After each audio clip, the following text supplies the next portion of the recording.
నమస్కారం SRK news కి స్వాగతం. ఈనాటి వార్తా విశేషాలు.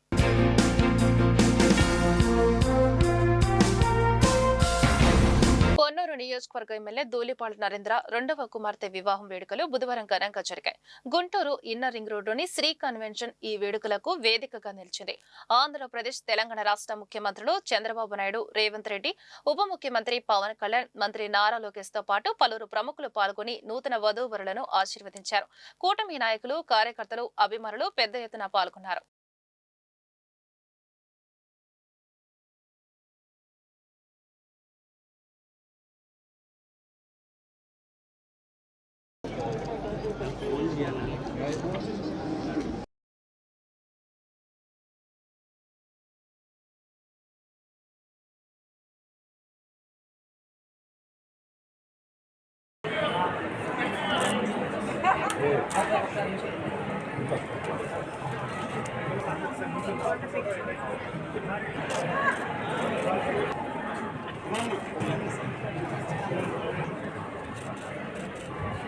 పవన్ కళ్యాణ్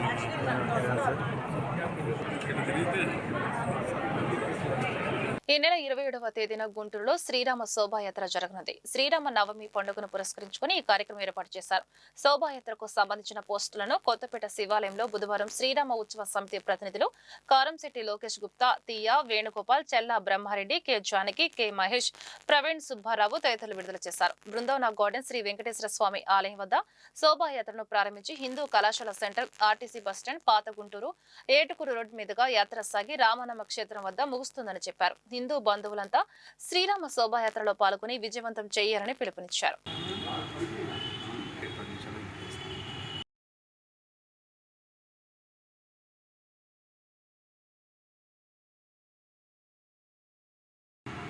जय श्री राम, जय श्री राम, जय श्री राम, जय श्री राम, जय जय श्री राम, जय श्री राम, राम लक्ष्मण जानकी, जय बोलो हनुमान की, राम लक्ष्मण जानकी, जय बोलो हनुमान की, हर हर महादेव। जय श्री राम, जय श्री राम, जय श्री राम, जय श्री राम.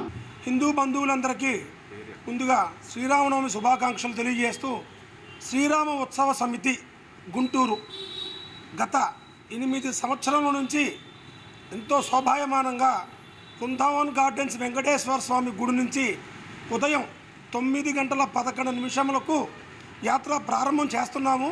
అది గుంటూరు నగర ప్రజలకి, చుట్టుపక్కల గ్రామ ప్రజలందరికీ తెలిసిన విషయమే. అలానే ఈ సంవత్సరం కూడా 9వ శ్రీరామనవమి శోభాయాత్ర అత్యంత వైభవంగా హిందూ బంధువులందరితో కలిసి హిందూ బంధువులందరినీ కలుపుకొని ఉదయం 9:11 యాత్ర ప్రారంభమవుతుంది. బృందావన్ గార్డెన్స్ వెంకటేశ్వర స్వామి గుడి దగ్గర నుంచి యాత్రలో అందరూ పాల్గొని ఈ కార్యక్రమాన్ని విజయవంతం చేయాలని కోరుకుంటున్నాము. ఈ కార్యక్రమానికి చాలామంది దాతలు సహకరించారు. వాళ్ళందరికీ కూడా శ్రీరామ ఉత్సవ సమితి నుంచి ధన్యవాదాలు తెలియజేస్తున్నాము.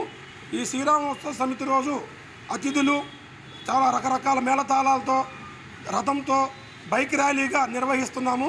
ఈ బైక్ ర్యాలీ గార్డెన్స్ వెంకటేశ్వర స్వామి గుడి నుంచి రామనామ క్షేత్రంతో ముగుస్తుంది. మీ అందరూ కూడా కుటుంబ సపరివార సమేతంగా ఇచ్చేసి రాముల వారు కృపకు పాల్గొన్నారని కోరుకుంటున్నాము. గుంటూరు నగర ప్రజలకి, ఇక్కడికి వచ్చినటువంటి మీడియా మిత్రులకి అందరికీ హృదయపూర్వక ధన్యవాదాలు తెలుపుతూ, మనం గత 8 సంవత్సరాల నుంచి గుంటూరు నగరంలో ఉదయం 9 గంటలకి గార్డెన్స్ వెంకటేశ్వర స్వామి దేవస్థానం నుంచి మన శ్రీరామనవమి సందర్భంగా అంగరంగ వైభవంగా బైక్ ర్యాలీ నిర్వహిస్తున్నాం. ఇది 9వ సంవత్సరం. ఈ 9వ సంవత్సరం మనం ముఖ్యంగా మన ముఖ్య వక్తగా శ్రీ మాధవనేని రఘునందనరావు గారు, మెదక్ ఎంపీ, మన గుంటూరు నగరానికి విచ్చేస్తున్నారు.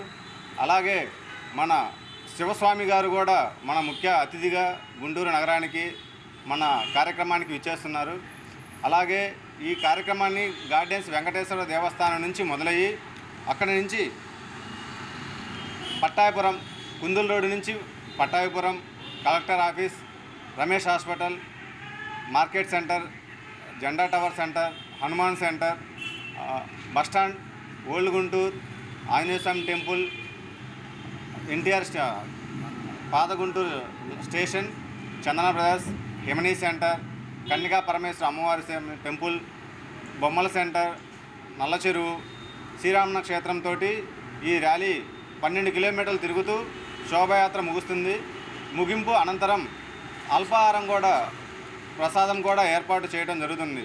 కావున గుంటూరు నగరంలో ఉన్నటువంటి కులాలకు అతీతంగా ప్రతి ఒక్కరిని కలపాలనే ఉద్దేశంతో ఈ శోభాయాత్ర ఏర్పాటు చేశాం. కాబట్టి మన నినాదమే గడప లోపలే కులం, గడప దాటితే హిందువులం అనే నినాదంతో మనం వెళ్తున్నాం. కావున మన గుంటూరు నగరంలో ఉన్నటువంటి ప్రజలందరూ, చుట్టుపక్కల ఉన్న గ్రామాల్లో ప్రజలందరూ ఈ ర్యాలీలో పాల్గొని ఆ శ్రీరాముని ఆశీస్సులు తీసుకోవాల్సిందిగా గుంటూరు నగర ప్రజలకి ధన్యవాదాలు తెలుపుతున్నాం. గుంటూరు నగర ప్రజలందరికీ శ్రీరామనవమి శుభాకాంక్షలు. శ్రీరామోత్సవ సమితి ఆధ్వర్యంలో గుంటూరు నగరంలో 9వ శ్రీరామనవమి శోభాయాత్రని నిర్వహించడం జరుగుతుంది.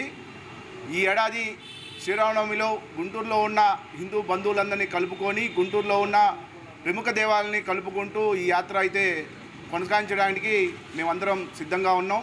మా అందరితో పాటు మీరు కూడా గుంటూరులో ఉన్న హిందూ బంధువులందరూ కూడా ఈ యాత్రలో పాల్గొనాలని శ్రీరామోత్సవ సమితి పిలుపునిస్తుంది. గుంటూరు నగరంలో ఇప్పటికే పోలీసు వారు కానీ, మున్సిపల్ అధికారులు కానీ దీన్ని మనం చెప్పడం జరిగింది. వాళ్ళు కూడా దీనికి సానుకూలంగా స్పందించి ఈ యాత్రకి ఎటువంటి ఇబ్బందులు లేకుండా ఈ యాత్రను కొనసాగించేలాగా నిర్వహిద్దామని వాళ్ళు కూడా హామీ ఇచ్చి ఉన్నారు. గుంటూరు నగరంలో కూడా మీడియా మిత్రులు ఎవరైతే ఉన్నారో ఈ యాత్రకి వారి యొక్క సహాయ సహకారాలు కూడా అందిస్తానని చెప్పారు. గుంటూరు నగరంలో రేపు 27వ తారీఖు శ్రీరామనవమి రోజు ఉదయం 9 గంటలకి బృందావన్ గార్డెన్స్ నుంచి ఉదయం 9 గంటలకి మొదలయ్యే ఈ రథయాత్రలో, బైక్ ర్యాలీలో గుంటూరు నగరంలోని హిందూ బంధువులందరినీ మేము ఆహ్వానించడం జరుగుతుంది. 9 గంటలకు జరిగే ఈ అంగరంగ వైభవంగా జరిగే ఈ యాత్రలో మీరందరూ పాల్గొనాలని మరొకసారి శ్రీరామోత్సవ సమితి మిమ్మల్ని ఆహ్వానిస్తుంది. పెన్షన్ వ్యాలిడేషన్ యాక్ట్ కు వ్యతిరేకిస్తూ గుంటూరులో ఆందోళన జరిగింది. State government retired employees association ఆధ్వర్యంలో బ్లాక్ డేగా పాటిస్తూ నిరసన వ్యక్తం చేశారు. ప్రధాని మోడీకి అభ్యర్థన పత్రం జిల్లాల కలెక్టర్ల ద్వారా సమర్పించారు. ఇందులో భాగంగా కలెక్టరేట్ లోని పెన్షనర్ల సంఘం కార్యాలయం నుండి ప్రదర్శన చేపట్టారు. డిఆర్ఓ కాజావలికి వినతి పత్రం సమర్పించారు. ఈ కార్యక్రమంలో అసోసియేషన్ ప్రతినిధులు సిహెచ్ వెంకటేశ్వర్లు, పి నాగరాజు, మూర్తి, కోటేశ్వరరావు తదితరులు పాల్గొన్నారు. పెన్షన్ వ్యాలిడేషన్ యాక్ట్ ను ఉపసంహరించుకోవాలని, పెన్షన్లందరికీ సమానమైన హక్కులు ఉండాలని స్పష్టం చేశారు. రద్దు చేయాలి. పెన్షన్ వ్యాలిడేషన్ యాక్ట్ 2025 రద్దు చేయాలి. రద్దు చేయాలి. పెన్షన్ వ్యాలిడేషన్ యాక్ట్ ని రద్దు చేయాలి. పెన్షనర్స్ ప్రభుత్వ వ్యతిరేక విధానాలు రద్దు చేయాలి. పెన్షన్ వ్యతిరేక విధానాలు రద్దు చేయాలి. పెన్షన్ వ్యతిరేక విధానాలు. పోయిన సంవత్సరం మార్చి 2025న సెంట్రల్ గవర్నమెంట్ పెన్షన్ వ్యాలిడేషన్ యాక్ట్ను శాసనం చేసింది. దానివల్ల సెంట్రల్ గవర్నమెంట్లో 70 లక్షల పెన్షనర్లకి, 1 కోటి మంది ఉద్యోగులకి నష్టదాయకం. అదేవిధంగా రాష్ట్రాల్లో ఉన్న ఆల్ పెన్షనర్స్కి, వర్కింగ్ ఎంప్లాయీస్కి గత రాబోయే పిఆర్సీలో పెన్షన్ కన్సాలిడేషన్ జరగదు.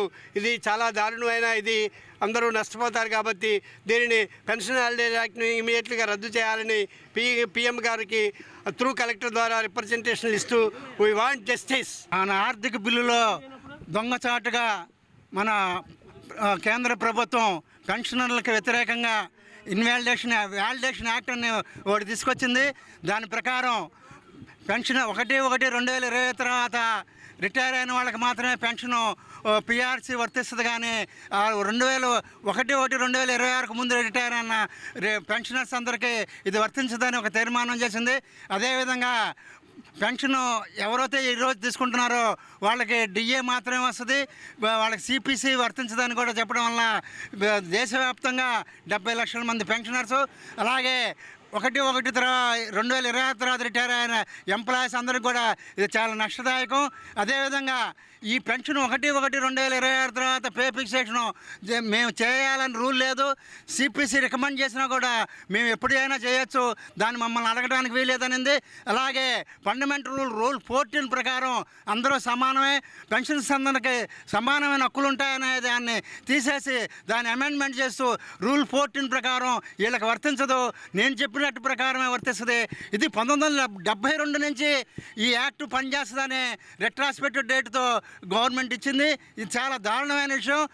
1972 అంటే మా తాతనే పుట్టలో అప్పటికి మరి గవర్నమెంట్ అప్పటి నుంచి ఇది అమలు పరుస్తుందంటుంది ఈ యాక్ట్ని. అందుకని దీన్ని తిప్పికొట్టాల్సిన అవసరం ఉంది.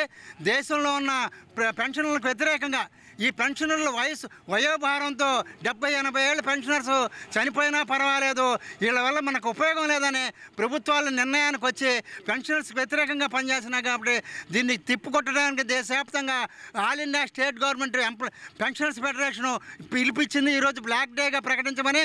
అలాగే మేము ఈరోజు బ్లాక్ డేగా దీన్ని ప్రకటిస్తూ మన ప్రధానమంత్రి గారు మేము ఒక మెమోరాండం త్రూ అన్ని జిల్లా కలెక్టర్ ద్వారా ఇవ్వాలని కేంద్ర సంఘం నిర్ణయించింది. కావున ఈరోజు గుంటూరు జిల్లా కలెక్టర్ గారికి మేము రిప్రజెంటేషన్ ప్రధానమంత్రి గారికి కలెక్టర్ గారి ద్వారా రిప్రజెంటేషన్ ఇవ్వడానికి వెళ్తున్నాము. అందరూ కూడా దీన్ని ప్రతి ఒక్క పౌరుడు కూడా పెన్షన్స్ అందరూ ప్రజల్లో ఒక భాగమే, ప్రభుత్వం గుర్తించాల్సిన అవసరం ఉందని తెలియజేస్తూ గవర్నమెంట్కి మేము వినతి పత్రం సమర్పిస్తున్నాం. ఈరోజు all India state pensioners federation పిలుపు మేరకు దేశవ్యాప్తంగా కూడా కేంద్ర ప్రభుత్వం ఏదైతే గత మార్చి 25 మార్చి 2025 నాడు పార్లమెంట్లో బడ్జెట్ సమావేశాల్లో తీసుకొచ్చిన పెన్షన్ వ్యాలిడేషన్ యాక్ట్, దానికి వ్యతిరేకంగా ఆ పెన్షన్ వ్యాలిడేషన్ యాక్ట్ని రద్దు చేయాలని చెప్పేసి డిమాండ్ చేస్తూ ఈ దేశవ్యాప్తమైనటువంటి ఈ ధర్నా కార్యక్రమం చేయడం జరుగుతుంది. అలాగే సంబంధిత జిల్లా కలెక్టర్ గారి ద్వారా ఈ పెన్షనర్లందరికీ కూడా పెన్షనర్లకి అలాగే ప్రభుత్వ ఉద్యోగులకు కూడా ఎంతో హానికరమైనటువంటి ఈ పెన్షన్ వ్యాలిడేషన్ యాక్ట్ని తక్షణమే కేంద్ర ప్రభుత్వం ఉపసంహరించుకోవాలి, రద్దు చేయాలని చెప్పేసి ప్రధాని నరేంద్ర మోడీ గారికి విజ్ఞప్తి చేస్తూ జిల్లా కలెక్టర్ ద్వారా మేము ఇది ఇవ్వటం జరుగుతుంది మెమరాండం. కాబట్టి ఇప్పటికైనా సరే కేంద్ర ప్రభుత్వం దీనిలో జోక్యం చేసుకొని ఖచ్చితంగా ఈ పెన్షన్ వ్యాలిడేషన్ యాక్ట్ అనేటువంటి దాన్ని తక్షణమే రద్దు చేయాలని చెప్పేసి all India state pensioners federation తరఫున ఈ కేంద్ర ప్రభుత్వాన్ని మేము డిమాండ్ చేస్తా ఉన్నాం. గరికపాటి నరసింహారావు బ్రాహ్మణ తత్వంతో ప్రవచనాలు బోధిస్తున్నాడని ప్రజా సంఘాలు ప్రతినిధులు పేర్కొన్నారు. ఇటీవల విద్యార్థుల మధ్యాహ్న భోజనంపై వ్యాఖ్యలు చేయడాన్ని నిరసిస్తూ ఆందోళన చేపట్టారు. జ్యోతిరావు పూలే విగ్రహం వద్ద ధర్నా నిర్వహించి నిరసన వ్యక్తం చేశారు. ఈ కార్యక్రమంలో ప్రజా సంఘాల నేతలు భగత్ సింగ్, జూపటి శ్రీనివాసరావు, నీలాంబరం, నరసింహారావు తదితరులు పాల్గొన్నారు. పేద విద్యార్థులను కించపరిచే విధంగా ప్రవచనాలు చేసిన గరికపాటిపై కేసు నమోదు చేసి చర్యలు తీసుకోవాలని డిమాండ్ చేశారు. అదేవిధంగా పద్మశ్రీని కూడా వెనక్కి తీసుకోవాలని చెప్పారు.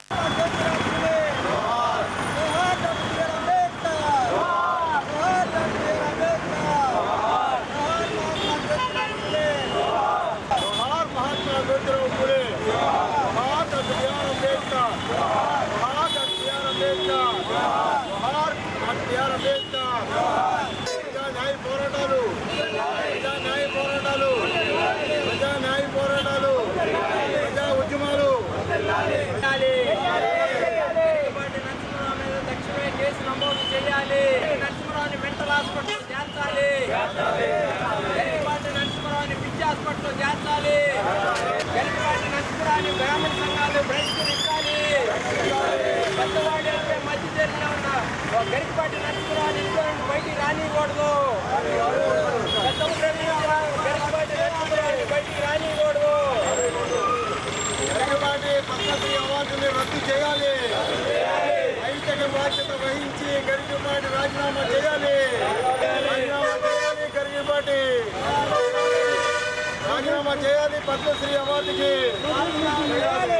ఈరోజు పద్మశ్రీ అవార్డు గ్రహీత గరికపాటి నరసింహరావు మరి ప్రవచనం మరి ప్రజల్ని చైతన్యం చేసేందుకు ఆయన చేసే ఉపన్యాసాలు అద్భుతంగానే ఉంటాయి. కానీ మైండ్ చెడి ఈ నడమధ్య కాలంలో మరి పేద వర్గాల బహుజన పిల్లలను మరి మధ్యాహ్న పథకంలో గుడ్లు పెడతామేంటి, డ్రెస్సులు ఇవ్వటమేంది, భోజనాలు పెడతామేంది, ఇవన్నీ వేస్ట్ ఖర్చులు, అవన్నీ వేస్ట్ అని చెప్పి అవన్నీ తీసేయాలని, చదువుకుంటే చదువుకోండి లేకపోతే వెళ్ళిపోమని చెప్పండి అని ఒక దుర్మార్గమైన భాషను వాడాడు.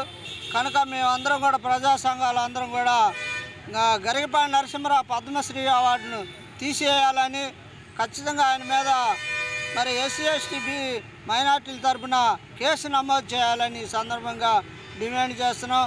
అతను చేసి మరి ప్రవచనాలు మంచి ప్రవచనాలు చేసి ఇలాంటి దుర్మార్గ ఆలోచన కలగడం అనేది మేము ప్రజా సంఘాలు అందరం కూడా ఖండిస్తున్నాం. బ్రాహ్మణ సామాజిక వర్గానికి చెందిన ప్రవచకుడు అనేక సూక్తుల్ని తెలుగు రాష్ట్రాలలో ఆయన బోధిస్తూ ఉంటారు గరికపాటి నరసింహారావు గారు. ఆయన మధ్యాహ్నం బడి పిల్లలు తినేటటువంటి ఆహారం మీద, పిల్లలకు పెట్టేటువంటి ప్రభుత్వం పెట్టేటువంటి గుడ్డు మీద ఆయన మాట్లాడటం సిగ్గుమాలిన చర్య. ఈ దేశంలో దారిద్ర్య రేఖకు దిగువగా ఉన్నటువంటి సామాజిక వర్గం ఏదైతే ఉందో, బడుగు బలహీన వర్గాలు ఏదైతే ఉన్నారో వాళ్ళ పిల్లలని మరి ఆర్థికంగా చేయలేకపోయినా మరి ఆహారపరంగా పౌష్టిక ఆహారం ఇచ్చి మంచి విద్యని అభ్యసించడానికి ప్రభుత్వాలు ఏ వచ్చినా కూడా దారిద్ర్య రేఖకు దిగువగా ఉన్నటువంటి విద్యార్థుల్ని డెవలప్ చేస్తేనే ఈ దేశం బాగుపడిద్ది అని చెప్పి అన్ని ప్రభుత్వాలు కూడా మధ్యాహ్న భోజన పథకం అమలు చేస్తుంటే ఇతగాడు మధ్యాహ్నం భోజనం పథకం ఎందుకంటాడు, వాళ్ళకి సరైన భోజనం అవసరం లేదంటాడు, వాళ్ళకి సబ్బు పిల్లలు అవసరం లేదంటాడు, ఆయనకి గుడ్డు అవసరం లేదు పిల్లలకి అంటాడు. ఏమిటండి ఇది? ఏమి జ్ఞానం మీది? మీకు పద్మశ్రీ అవార్డు ఇచ్చారు ప్రభుత్వం, మరి ఆ పద్మశ్రీ అవార్డు ఇచ్చిన దానికైనా సరే సరైన గౌరవంగా మాట్లాడటం అనేది మీకు అలవాటు తప్పినట్టుంది. మీరు మతి చెల్లించి ఉంటే మాత్రం ఖచ్చితంగా మీరు ఆసుపత్రిలో చూయించుకోవాల్సిన ఆవశ్యకత ఎంతైనా ఉంది. ఎందుకంటే ఈ దేశంలో పిల్లలు చదువుకుంటేనే ఈ దేశం అభివృద్ధి అవుతుంది, పిల్లలు ఆరోగ్యంగా ఉంటేనే ఈ దేశం అభివృద్ధి అవుతుంది. పిల్లలు ఆరోగ్యం లేకుండా, విద్య లేకుండా మరి అన్ని ప్రభుత్వాలు ఏ ప్రభుత్వం వచ్చినా కూడా అనేక సామాజిక వర్గాలకు మారు అనేక ప్రభుత్వాలు వస్తామని అధికారంలోకి ఎవరు వచ్చినా కూడా మధ్యాహ్నం భోజన పథకం మాత్రం తీసేట్లా ఖచ్చితంగా అవసరమని అనివార్యమని కొనసాగిస్తూ ఉన్నారు. ఇతగాడు మరి మధ్యాహ్న భోజన పథకం వద్దంటాడు, మరి పిల్లలకు గుడ్డు వద్దంటాడు, మరి మతి చెల్లించినట్లుగా మేమైతే భావిస్తూ ఉన్నాము. కాబట్టి ఇతను పిచ్చాసుపత్రులను చూపించుకోవాలి, లేదంటే మరి అతని యొక్క ఆరోగ్య పరిస్థితి ఏంటో కూడా వాళ్ళ కుటుంబ సభ్యులు తక్షణమే స్పందించి కుటుంబ సభ్యులు మరి నరసింహరావు గారిని ఆసుపత్రికి తీసుకెళ్లాల్సిన ఆవశ్యకత ఎంతో ఉంది. కాబట్టి ప్రజా సంఘాలుగా మేము తీవ్రంగా ఖండిస్తూ ఉన్నాం. పేద పిల్లల జోలికి వచ్చినా, పేద పిల్లల యొక్క ఆహారం జోలికి వచ్చినా, పేద పిల్లలు తినే గుడ్డు జోలికి వచ్చినా మరి ఒప్పుకునే పరిస్థితి లేదు. కాబట్టి మీరు ఒకటే చెప్తా ఉన్నాం, మీరు నైతిక బాధ్యత వహించి పద్మశ్రీ బిరుదుకి మరి రాజీనామా చేయండి, అది వదులుకోండి. నైతిక బాధ్యత వహించకపోతే మీకున్న విలువలు దిగజారిపోతాయని కూడా మేము ఈ సందర్భంగా తెలియజేస్తా ఉన్నాం. దేశవ్యాప్తంగా ఇవాళ పెద్ద చర్చనీయాంశం జరుగుతూ ఉంది. భారత రాజ్యాంగం కల్పించినటువంటి 21A హక్కుని కాలరాయటానికి సంబంధించి అనైతికంగా గరికపాటి నరసింహారావు గారు మాట్లాడటం అనేది దుర్మార్గమైనటువంటి చర్య. ఆయన ప్రవచనాలు మాట్లాడుకోగానే ఇటువంటి విషయాల్లో జోక్యం చేసుకోవటం అంటే ఈ యొక్క బ్రాహ్మణ తత్వాన్ని మరొకసారి బయటపెట్టినట్లుగా తెలుస్తూ ఉంది. గతంలో రాజ్యాంగం రాకముందు మనువాదులు కేవలం ఎస్సీ, ఎస్టీ, బీసీ, మైనార్టీ, శూద్ర కులాలకు సంబంధించి చదువుకోకూడదని, విద్య లేకుండా చేయాలని కుట్ర చేస్తే దాన్ని రాజ్యాంగం వచ్చిన తర్వాత వీళ్ళందరికీ కూడాను పైకి తీసుకురావడానికి పనిచేస్తూ ఉంటే దాన్ని కాలరాయటానికి గరికపాటి నరసింహారావు గారు మరొక కొత్త సూత్రం తీసుకుంటున్నారు. అంతేకాదు ఈ యొక్క డబ్బులన్నీ కూడాను నీ జోబులే కాదు, ఈ ప్రభుత్వాలు ఏలేటువంటి పాలకులే కాదు, పేద వర్గాలకు సంబంధించి ఈ దేశంలో ప్రతి పౌరుడు కొనే వస్తువు మీద పన్నులు పడతా ఉన్నాయి. ఆ పన్నుల రూపంలో వచ్చినటువంటి వాటిని ఖర్చు పెట్టడమే తప్ప మరొకటి జేబులే కాదు. ఇవన్నీ కూడా ప్రజల డబ్బు, ప్రజలకు ఖర్చు పెడుతున్నారు. ఈ దేశంలో అన్ని రాష్ట్రాలు, అన్ని దేశాలు చెప్తున్నాయి ఇక్కడ నిరక్షరాస్యత కొనసాగుతూ ఉందని. అది లేకుండా చేయాలంటే ఏం చేయాలి? కేవలం ఇదివరకు బ్రాహ్మణే చదువుకునేవాళ్ళు, అటువంటిది ఇవాళ అన్ని వర్గాలు చదువుకొని పైకి వస్తుంటే దాన్ని కాలరాయటానికి మీలాంటి వాళ్ళు ముందుకొచ్చి దీన్ని మరలా అవహేళన చేస్తూ ఉన్నారు. ఖచ్చితంగా గరికపాటి నరసింహారావు గారికి దేశవ్యాప్తంగా బుద్ధి చెప్తా ఉన్నారు. సిగ్గు లేకుండా ఇంతవరకు నువ్వు క్షమాపణ చెప్పలేదు, ఇంతవరకు నువ్వు వివరణ ఇవ్వలేదు. ఖచ్చితంగా పద్మశ్రీ అవార్డుని తిరిగి గవర్నమెంట్కి ఇవ్వాలా. అంతేకాకుండా ఈయనకి సంబంధించి ప్రభుత్వమే కేసు పెట్టి ఇతని మీద ఆంధ్ర రాష్ట్రంలో, రెండు తెలుగు రాష్ట్రాల్లో తిరగకుండా చేయాలని చెప్పేసి డిమాండ్ చేస్తా ఉన్నాం. ఈ వార్త ఇంతటితో సమాప్తం. నమస్కారం.